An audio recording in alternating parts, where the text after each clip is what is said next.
হঠাৎ দরজা খুলে বাইরে এসে দেখি এইভাবে আরেকটা বাড়ি থেকে মেয়েও এসে এইভাবে বসে আছে।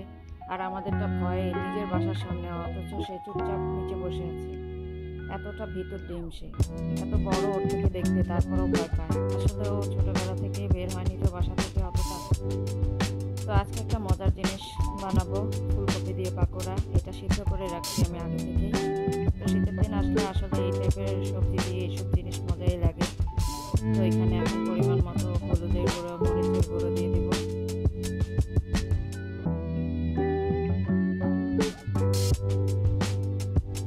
কর্নফ্লাওয়ার দিয়ে দিচ্ছি।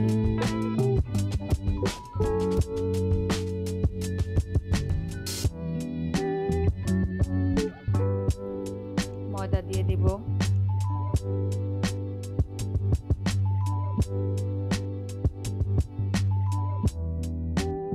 আর টেস্ট অনুযায়ী লবণ দিয়ে দিলাম।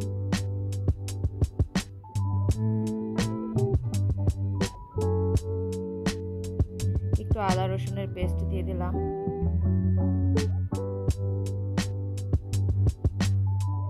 এখন এটা পরিমাণ মতো পানি নিয়ে এটাকে ভালোভাবে মাখাবো, যাতে প্রত্যেকটার গায়ে সুন্দরভাবে লেগে যায় সব ময় মশলা। একটু সময় নিয়ে মাখাবো। এটাকে সুন্দরভাবে মাখিয়ে আমি 20 মিনিটের জন্য ম্যারিনেট করে রেখে দেবো। আর একটু ময়দা দরকার ছিল, দিয়ে দিলাম। এটা আপনারা বুঝবেন। আর এগুলো ভাজার জন্য ডুবো তেল লাগে, তো তেলটা আগে বসিয়ে রেখেছি। গরম হওয়ার পরে আস্তে আস্তে এক পিস করে দিয়ে দিচ্ছি।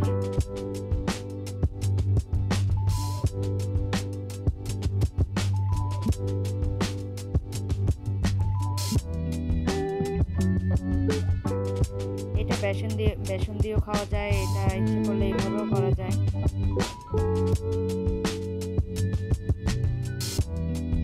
কিছুক্ষণ ওয়েট করব, 10-15 মিনিট, কারণ এটা আস্তে আস্তে এটার কালারটা একটু সুন্দর হয়ে আসবে, লালচে লালচে। এরপরে এটাকে হালকা করে উল্টিয়ে দিব।